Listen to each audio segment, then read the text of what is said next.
Hey guys, it's Brooke from the Vintage Gardener. Welcome back to my channel. So today is the lily sale at Oak Tree Lily Farm in Medford, New Jersey.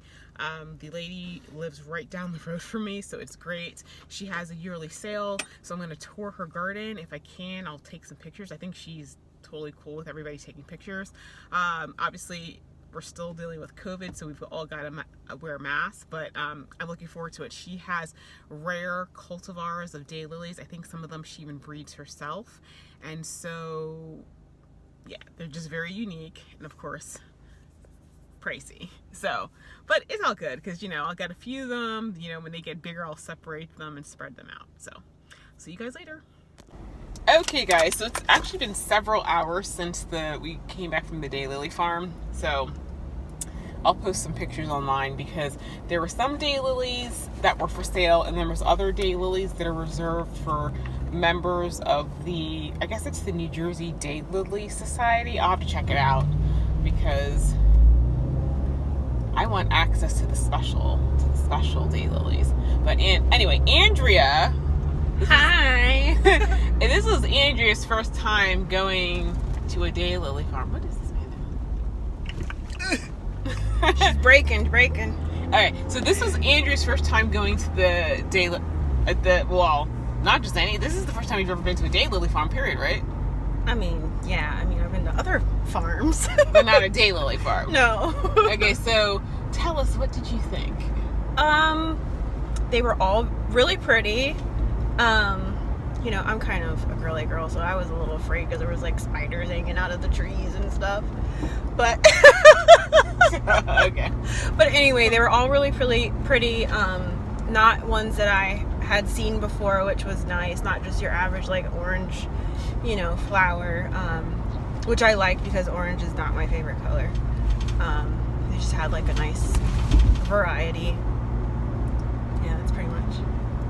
Yeah, so she is obviously the woman who's there is part of the Daylily Society, and she not only does she grow them, she also breeds them. So all of the daylilies had different color tags on them, and so the cheapest were $7, and quite frankly, those are all the yellow lilies, because one of the ones I got, the Alice in Wonderland one, that was $7. And then it went from $7, I think the next one was $10, and then there was $12, $15, and $20. Oh yeah, they all had really cool names too. Right. And so it was kind of funny because I bought a bunch of lilies and the man rang me up and his mathematics was awful. He said $51 and it was actually like $91. It was $91. He totally rang me up wrong. And he goes, it's $51. I was like, yeah. And I wanted to be nice because he's an older man. I was like, you're not supposed to like correct your elders. Like, yeah, I said, you didn't do that right. And I stopped and showed him. And he was like, oh my goodness. He was like, I'm going to give you a free lily. He said, because if you hadn't said something, he said, I can tell you, because I would have been hearing about this for the next 3 years. He would have gotten in trouble with his wife. Yeah. So, yes, it was actually $91. And I told him, I was like, listen, I said, I knew when I came in here how much I got. I was like, I knew $51 was that was not enough money that I had spent. So, actually I did good because last year I spent over $100. So I was a little bit more, but it was fun for me because I got to see like the lady's house, not just like the flowers that were for sale, but like her own personal garden and a little like pond with what kind of fish were goldfish. Oh, there were goldfish in the pond. Yeah, but she created like a waterfall, which, you know what, actually I think that would be kind of cool to do in my house, at my place, because the thing is my land is really flat. She actually, her property sloped to the back, so she kind of has a little bit of terracing going, but it was also nice because it was very mature landscaping, even with the with the trees and everything. So it was definitely inspiration. Oh, and remember she had banana trees. She had hardy, yes, and they were actually, one of them had bananas on it. Right, and in New Jersey, Zone 7A, even if you get a hardy banana, they don't ever fruit. We're just not in the right climate. So she was surprised as all get out to find out that the bananas she was getting bananas, and I was surprised too. I'm not really sure what she did, because apparently if you have hardy bananas, which I have been thinking about getting, but to be quite honest, I've been thinking about basically making it a house plant, like a potted plant, to go in my sunroom. But she was like, oh, you have to like take a machete and cut it back a lot and then mulch it. So it was very interesting. Actually, she lives right down the street from me. And so, yeah, we were on the way there, and I got out my phone to like check Instagram. She's like, okay, we're here. I'm like, what? That wasn't much of a ride. Yeah, it wasn't. I'm not even sure that was a mile. Was that? No, it felt like it was like 10 seconds. Yeah, it wasn't. I don't even think she's a mile away. So it was kind of nice because she knew what house I had purchased. She knew the prior owners.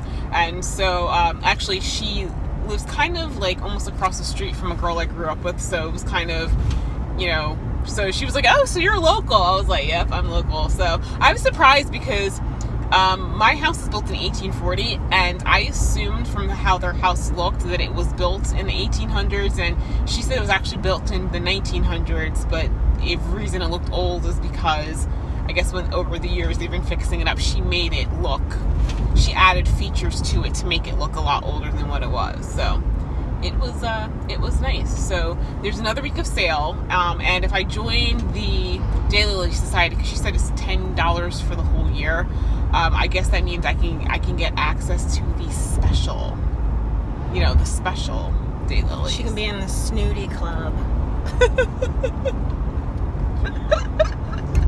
Listen, I'm the vintage gardener. When people back in the day, when they had their gardens, they wanted to have stuff that other people did not have. That was the whole thing. Nobody wanted to have the cookie cutter garden. So well, no. That's my philosophy. I was just joking. She takes it so seriously. I'm not. I know she. Nobody wants marigolds.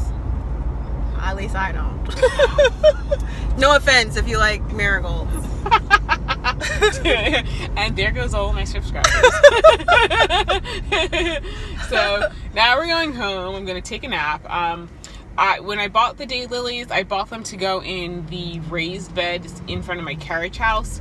So I was getting like sunset colors. So I did get some yellows and apricots and pinky oranges and that sort of thing. I picked a few too. Yeah, she did. I did get a couple red ones called Santa's Little Helper. I don't know that I'm going to put them in that bed. I think I'm going to just add them to the beds that are flanking the driveway. But one thing you'll see, because I am going to show you guys what I bought, was that a lot of the plants that she dug up were so big that you can actually separate them now. As a matter of fact, when she was pulling them out of the ground, it was clear they had formed other plants. So one of them actually, I think it was the Alice in Wonderland. There was only one left, and I think it was actually separating already into 4 plants. So when I plant it, I have 4. So I will show you the plants. I'll post some pictures. And what's really nice this year is that because everything is so behind, they're all going to actually bloom. Like once I put them in, it'll be in time for them to actually start blooming. Last year when I got them, a lot of them had already bloomed. I got a few blooms, but this year, all of them will bloom. So I get some instant gratification. So I'll check in with you guys later after I get home and I take a nap.